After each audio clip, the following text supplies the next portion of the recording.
St. Leo. It's Wednesday, and you're listening to WSLU Radio 100.1 FM, 1620 AM. This is the mid-morning half hour. I'm your host with the most to boast, Nick Cotter. See, didn't that sound nice? It was clear that time. I didn't stutter. Anyway, what's on the agenda today? How about we start off with some weather? And if nobody knew, hey, it's fall. I like fall. It's the month I was born in. It's great. It's not so annoyingly hot every day. But speaking of which, mostly cloudy right now, a little foggy in the morning. It's going to clear out by later today, but going to come back, about an 85% chance to rain.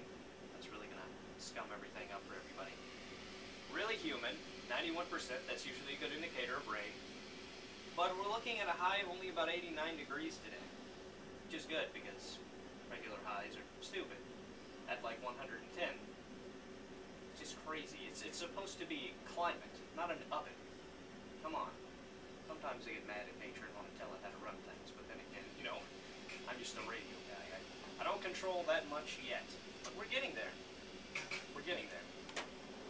Anyway, as for world news, anybody hear about that thing about John Travolta getting the whole extortion case? Because, you know, I just did. I mean, I looked it up and I was like, hey, need some news. Looked up some news. That happened. So, let's see. I'm just going to read it. Prosecutors said a paramedic who treated John Travolta's son shortly before he died in the Bahamas threatened to release private information unless the movie star paid $25 million. Travolta is among those expected to take the stand during the trial, but he did not appear in the courtroom Tuesday during the first day of testimony in the island chain off the Florida coast. Ambulance driver Tarina Lightbourne and former Bahamas Senator Pleasant Bridgewater, a co-defendant who allegedly acted as an intermediary, have pleaded innocent to extortion charges. Defense lawyers have not yet presented opening arguments. Yeah, pretty crazy. You know, why? I've noticed something. All this stuff is happening to famous people. Like, who died this year? I'm pretty sure Patrick Swayze's gone, right? You know? Yeah. Yeah. That one girl. The one girl. The one girl.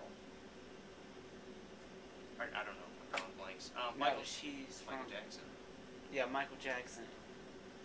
She's from Charlie's Angels.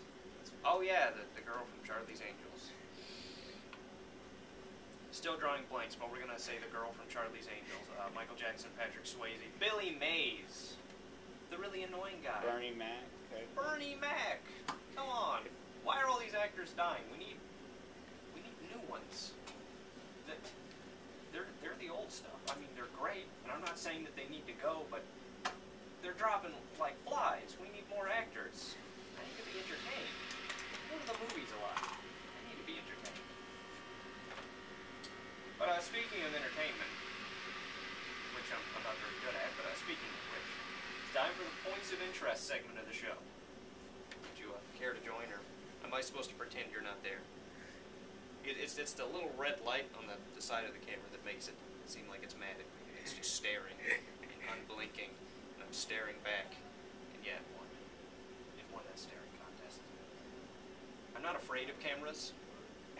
It's just that they're just so menacing. I mean, how many things have one eye, like one really big eye, and then one really small, red glowing eye? The only thing I can think of are robots and monsters. Two of which I've never seen. And two of which I've never seen in the same place, or interacting. In fact, I've never seen those two things, ever. Not even in movies? Well, except for in movies, but not in real life. Like, how many times do you go out to get the mail and there's, like, a robot and a monster tearing each other's head off, or, like, wanting to do the same thing for you? And for that matter, I don't think they'd work in unison.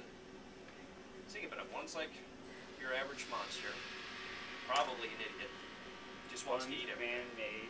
Yeah, one's man-made. And for some reason, crazy. We don't know why. That's how robots go in movies. They're always crazy. Or 30 stories tall and destroying everything. Yeah. Pretty much. I don't hate cameras. I fear them with a certain amount of respect. It's not so much as fear as it is just mostly respect and, you know, cold shivers down my spine. But anyway, I digress. Back to points of interest. Today I'd like to bring to the circle of all things that can quite possibly be annoyingly sensitive in a certain manner. It's the family matter. Yes, family, everybody.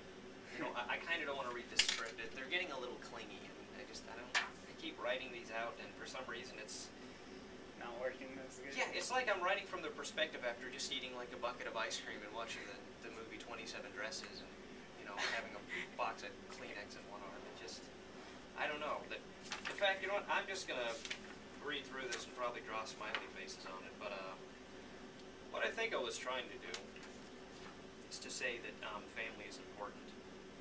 But, you know what, I think I'll just read it. And you can make fun of me later. You are filming this, so, you know, show it to my friends and tell them how much of a dweeb I am. But now, before you completely tune me out and listen to your iPod, hear me out. Family to some people is that group of people you're obligated by some annoying law of nature to visit every holiday. I mean, we've all been there. You all stand in a circle. You don't really know what to do. It's so awkward. I could make a conversation easier with a room full of monkeys. It would be easier, because you just start screaming really loud and you fit in. But with family, it's different, you know? Like at Thanksgiving dinner. Oof. If it wasn't for the food, I probably wouldn't show up.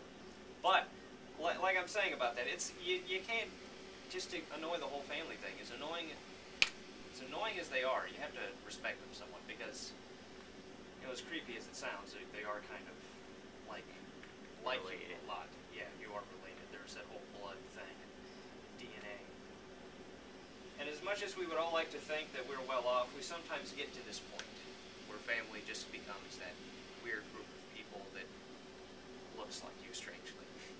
Don't treat them like weird failed clones. I mean, some of us get to that point. They're like, you, family. You know, I've never asked anybody, is it bad if I drink while I'm doing this? Because, you know, there's like, I haven't bumped the mic yet. But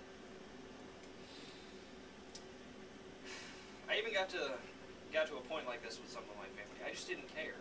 But it's not about treating them like weirder clones of you that share similar genetic makeups, which is just weird to think about itself. Family is that group of people that doesn't necessarily have to be related to you, although most of the time they are, and you just have to live with them.